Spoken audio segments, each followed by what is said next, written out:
Hey folks, welcome to another Broken Meeple review, and today I'm taking a look at Chakra by Blam Games from Luca Kalisa. Sorry if I can't pronounce your name correctly, but this is a hidden gem from the UK Games Expo. I'd never heard of this game before. It was one of their games they were demoing. I sat down and played a two-player game with Lola, who basically explained what BlackRock Games were doing. They were distributing these sort of things.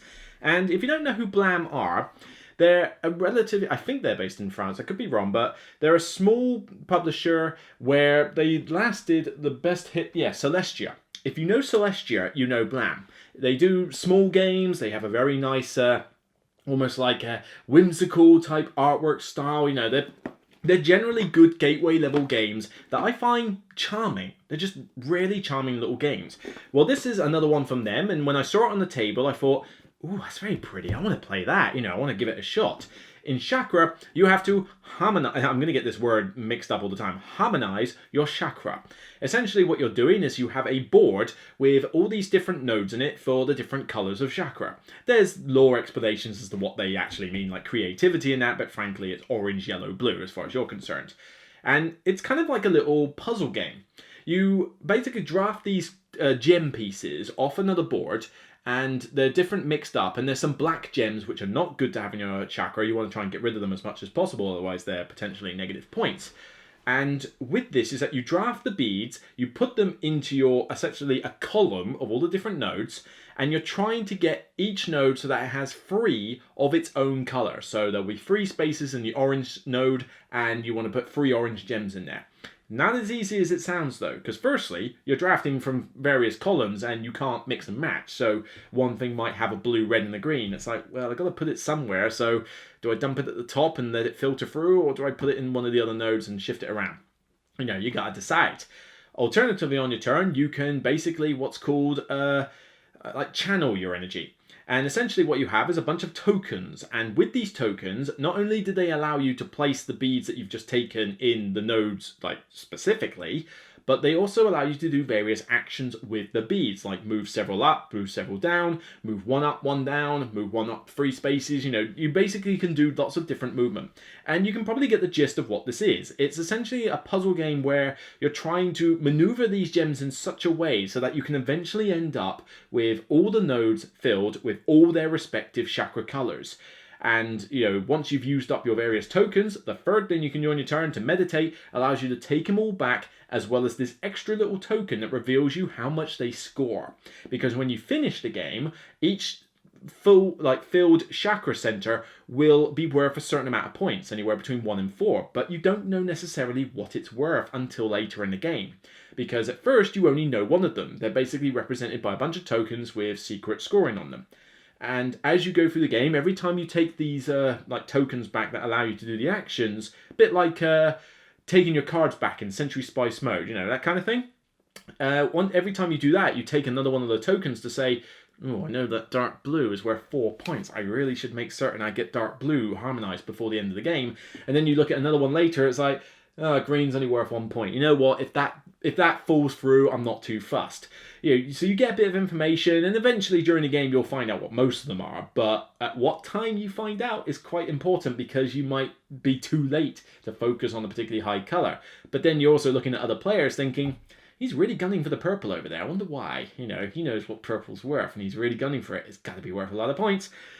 But all in all, it's a puzzle. You're doing this, it's almost a bit like Otis. If you remember Otis, it was kind of like a puzzle of maneuvering the divers up and down the seabed, and you were trying to get the various resources in various spaces, the cubes. And that way felt like a bit of a puzzle. Well, so does this. But it's a very simple yet brain-burning puzzle. The rules to this are dead simple. There's barely a few pages worth of rules and a little fold-out sheet thing. This is easily a gateway level game without a shadow of a doubt. It looks beautiful. I mean, the artwork on the front is typical Blam style, and then this is the thing that made me go, I want to try this game. It looks so nice. But you've got a very small rule sheet, easy to learn, not a problem. You've got a few little token counters. These aren't much of a looker in themselves, they're just like colors, or they're black, whatever. But nice colored beads, lovely colored beads, little gem pieces that you've seen in things like Dragon's Gold and that, they look aesthetically pleasing. nice, linen finished bag. But you then have the boards that you have in front of you, which essentially like have your chakra column there that you can see, as well as a very beautiful picture of essentially a little girl that you're harmonizing the chakra of. I don't know what she's meant to be. And each of you has a different board that you put together. But it's just so whimsically pleasing. Everything in this game screams out charm, zen, color. Those three words, they just instantly pop out. And Blam is known for this. I mean, if you've played Celestia, you know how gorgeous that game looks when it's on the table with that little ship and the lovely little artwork. This is another thing, and it's just, they look so nice. There's something about these publishers that just make you go, it's so nice to look at. And Claire Conan is the artist of this one, and granted, I don't know artists that well, but, props to you, Claire. This looks very pretty. So it's going to look nice on the table. It's going to be easy to teach. But is it fun to play? Yes. My God.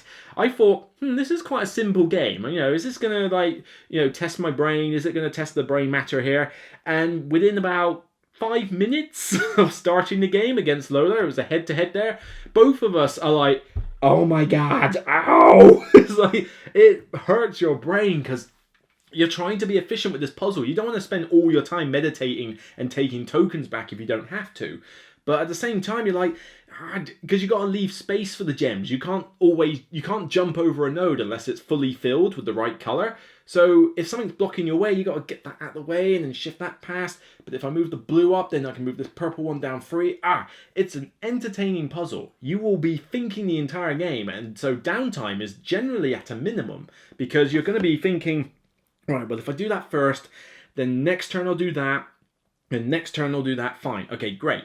And so player interaction is not the best here. I mean, you're drafting off those different rows of beads, so someone might take the row that you want. But other than that, I can't influence your chakra board. So player interaction, a bit on the low side here, and that is a slight negative. Which is why I would say that this plays best with 2 players. Because when you add more players, aside from having, a different number of gems in the bag, and obviously more people drafting from the gems, you're mainly just adding time to the game. So it is 2 to 4. At least they haven't gone as far as trying to flag this can be done with 5 or 6 players, thank God.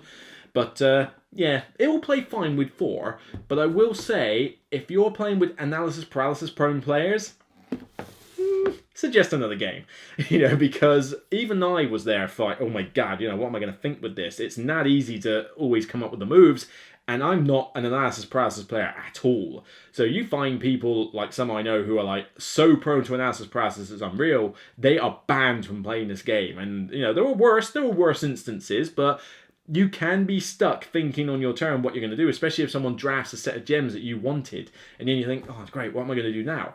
But for the most part, you should be always thinking about what you're doing next in your turn, and you'll always be sort of engaged. And even then, the game is it says 30 minutes on the box.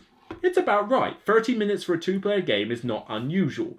45 minutes, I would say, for a 3 or 4-player game, but like I say, not a long game at all. This makes for a very good filler. It doesn't have a solo mode, unfortunately. That is a shame, but I don't really know how you would create a solo mode for something like this. And frankly, it doesn't really need one. It's a 30-minute filler, 45 minutes tops with 2 to 4 players.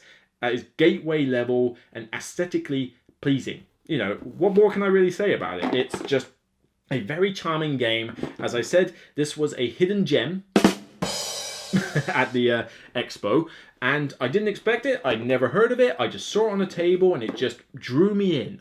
And as I got drawn in and played this and enjoyed it, I thought, wow, actually I like this. I want to check out more of these games. I want to look at more of what Blam does, because I only have Celestia in my collection so far.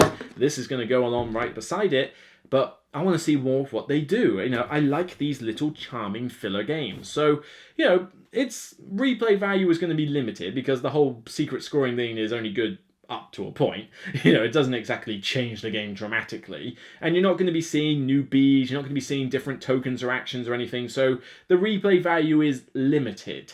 and certainly with player interaction is limited as well. So it has some negatives, but I just think as a charming little gateway game that's easy to learn, easy to teach, I could happily take this to the game cafe. This could go on the shelf at Dice Portsmouth. They would have no problem in introducing this to other players. I think it's a solid little entry level game that you should give a look if you're a fan of little puzzle games that are going to test your brain matter.